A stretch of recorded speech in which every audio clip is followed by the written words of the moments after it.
Hi and welcome back to our new garage. Now, as you can probably tell by bits missing here and bits missing up the top, it's not actually finished, but I kind of got to the point where I don't want to be working on the garage anymore. I'd rather be back on the cars, and I'm going to finish these bits off as we kind of go on over the next few weeks. But, you know, it's nice in here, it's comfortable, we've got the electrics in, I can watch movies while I'm working. So let's get back into the cars.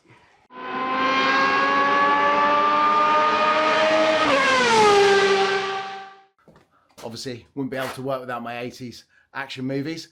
Bit of Commando. Anyway, so yeah, the workshop is coming together, and I've made sort of like an island bit that comes out so I can actually put things like bonnets up on here and large parts of cars. It's just made things a lot easier. But workshop's pretty much there, and I think I'll do a little bit of tidying now and then we'll move on to the car. So, it's been a few weeks since we worked on this car, and if you remember back, the last thing we did was get it started. Just about.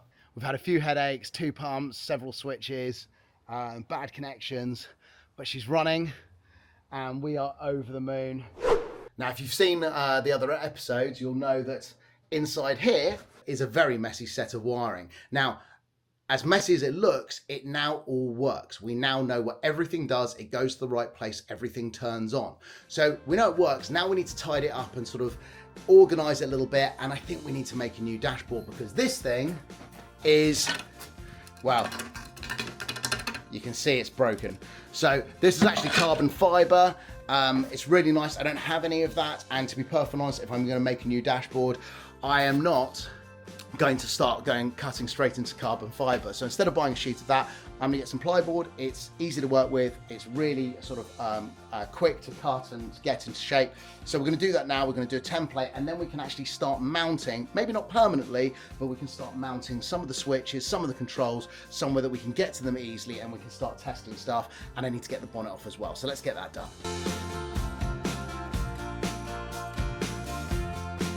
That was a lot easier than I thought it was going to be. Okay, time to make a new dash. So, what we need to do is take our old one. Now this is like 5 mil ply, it's not a long-term solution, but one of the things that we do have to consider is if we're going to be putting this back on the road, there's loads of things you have to do for the IVA test, like making sure that there aren't sharp edges. And obviously this would be in front of the knees of the driver or the passenger. So what we actually want to do is use a thicker piece of material so that we can put a nice radius on the bottom of it and yeah, make sure it's not sharp. But for now, we just want a template that's actually going to sit in the car. So need to go and check the carbon fiber piece first and make sure that originally it was a nice fit. Right, so I've got the dashboard back in. And it was a bit fiddly to get in. I think one of the problems is that over the years the fiberglass, which you know has been getting hot and cold sitting in a car park, and I think this is kind of warped in the middle a little bit, so it's not fitting particularly well. But I think originally this carbon fiber this carbon fiber dash probably did fit quite well. So what we're going to do is we are going to copy this. We're going to make a few little tweaks to it, and we're just going to see how it goes. But I think what we're going to have to do is take the tub off. The other thing is I noticed is that there is like a relay glued to the back of this, so that wouldn't have been helping when we're trying to get it in and out. I'm not even sure what that was for, because we got everything working without this. So, got to work out what that is. This is going to be one of those days where you're taking like a step forward and 2 steps back. You know, you go and find it, you find a pencil, you then get a Stanley knife to sharpen the pencil, and the Stanley knife is blunt. So, okay, scrap piece of ply. Let's get that on and try and save as much as we can. I've always loved making parts from scratch, and working with ply is really, really easy, and more importantly, it's cheap. If you make a mistake, it's really not the end of the world if you have to go back and start from scratch. Chances are you're not going to get something like this right first time, but if you can get it pretty close, well, that's kind of good enough to get the vehicle to where you need it to be. And then when you're happy with all the electrics, all the wires are the correct length, and all the buttons are in the right place, you can go back at the end and do your final piece. Okay, so a thought occurred while I was doing this. I don't think these 2 sides are symmetrical. If you have a look over here, some of these cars will actually have a bit of a bubble on the driver's side, and then they fit in like an extra tiny little windscreen to it. just to get the air to go over the driver. Sometimes it's molded into the bodywork, but it's not on this one. It looks exactly the same on both sides. So what I'm thinking is that is symmetrical and the dashboard isn't. So I'm gonna have to make a stencil from one side and copy it to the other before I cut any more. Okay, let's do that. One of the luxuries of having kids, you've always got lots of paper around. If you can't already tell, I just get so lost in doing little jobs like this. It really, really is something I thoroughly enjoy. But at the end of the day, the key is to get the job done. It's important that you don't rush it. You really do need to think about what you're doing because you can waste a lot of time on very, very simple mistakes. But to anybody who hasn't done anything like this before, you just need to dive in. You're never going to learn if you don't give it a go. And yes, you're going to make mistakes, but you really shouldn't worry about it. It's all a learning curve and it can all be fixed. Okay, so we've got a pretty good fit.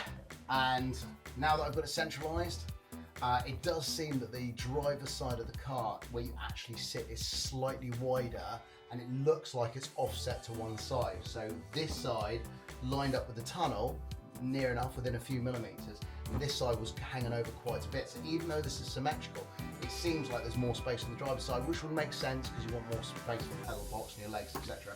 So, but obviously we've got plenty of material. So when we come to fitting this properly, we can start trimming that and getting it right. As you can see, we've got a dashboard in. Now, it's not perfect by any stretch of the imagination. We do need to do a bit more fettling, but we are closer to being able to screw it in and then start locating all of the cables, dashboard, the speedo, etc., etc. So all the bits from the bike. So a few more tweaks and we should be able to bolt it in place. Right, we've got a little bit of a problem. So that's not a massive problem, but basically, whilst working on the dashboard, I may have mentioned this before, but basically this piece here at the front is quite thin. And there is a tiny little spider crack there, and those will only get worse because basically there's been some drilling here to do some mountings, but this was never really designed to do that. So before this gets any worse, and because this is gel coated, which means the color is actually in the resin, and Charlton doesn't want to respray it, we need to reinforce this. And there's some other things as well. We can't get to the back of the bolts down here.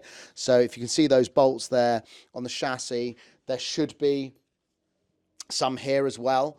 There's a couple of little bits and pieces there that need to be resolved. So it's probably going to be easier if we take the body off. Another thing that we found early on with the car was that this piece here for the fuel tank wasn't mounted properly and was sort of like sticking up. So to make sure that we get all of these sorted and to make our lives easier, because actually we can now run the electrics through very carefully through the body, through the bulkhead there, and then actually work on it far easier into the back of the dashboard. I'm going to mount the dashboard. We are then going to take the body off. Now you can probably see that this is going to be one of those one step forward, about 9 steps back situations. So if you look at this area here, which is the part of the body that we're going to be taking off, because all of this is going to come off, that's separate there, down here, to this piece, because that's the bottom part.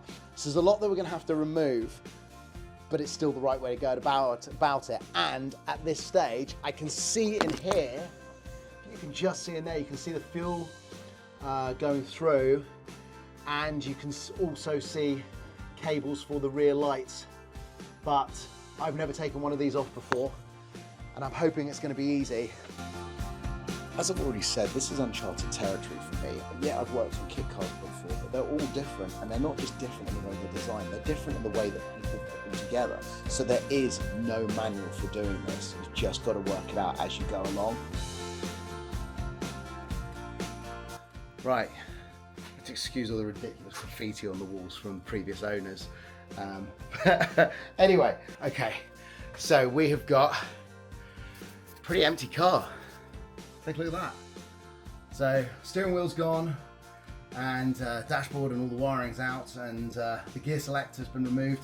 So there's basically nothing on the bulkhead. We do have to remove these little bits here, but before I move on to the wiring and move it all over onto top of the engine so it's kind of out the way, I do need to work out how this tub comes off. And I can see that there's rivets along here, And yeah, there's probably a couple underneath this, so we are gonna have to move it anyway, but obviously, there are also rivets on the inside that hold the tub here, and there's some socket heads there that need to be removed, which look very rusty, which are making me a little bit nervous. But getting into here, I have no idea how this back end is held on. So I think I'm gonna have to get in the pit and have a look, but yeah, it's a little bit confusing, but we'll work it out.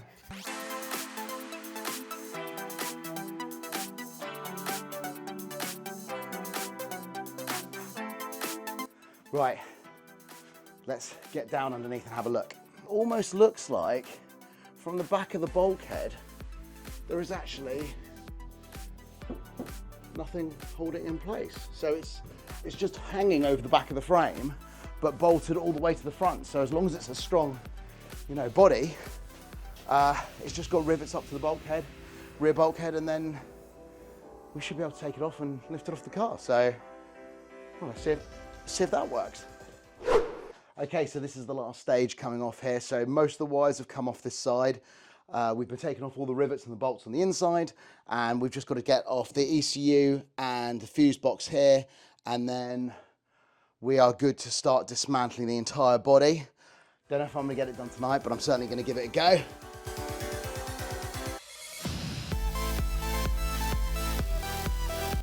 So last few rivets on this side, bolts on the inside, a few more rivets, and then whole thing off the back.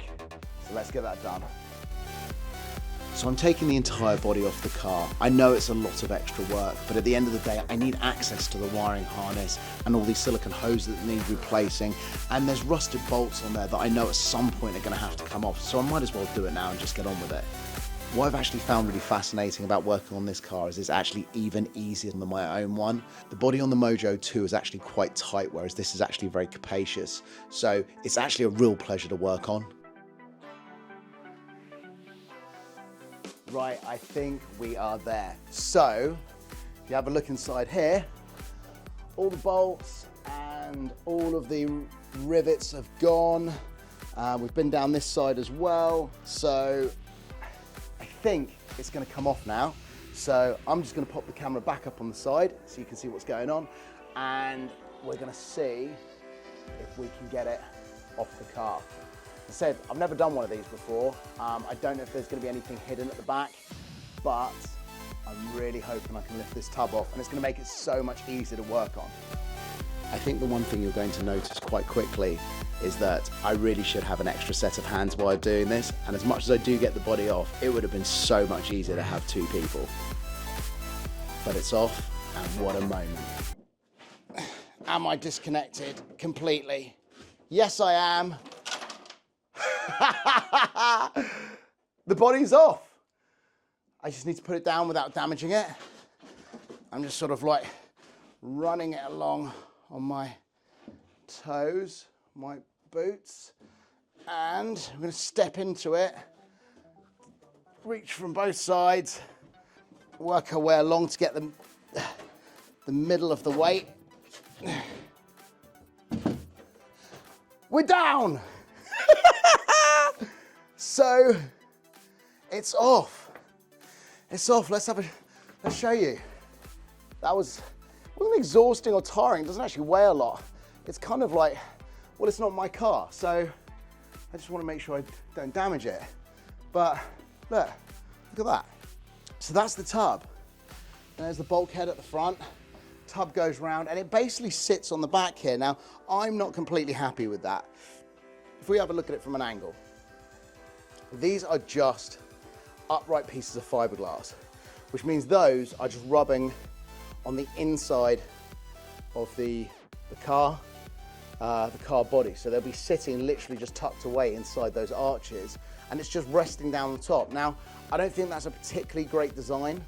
I also think that it causes some access problems as well, which we could probably remedy without actually destroying the integrity. But the other thing is that I think at the very least I would like to put some rubber trim over this just to actually absorb some of the vibration. So this is our car. You can see the chassis. I think we've done pretty well. Car's really, really coming along. We know the electrics are good. Tub's off. Now I've got loads of space to work. I think we're going to call it a day on this episode. Thank you so much. Hope you get a chance to subscribe and like and share, and I'll see you in the next one. Take care. Bye.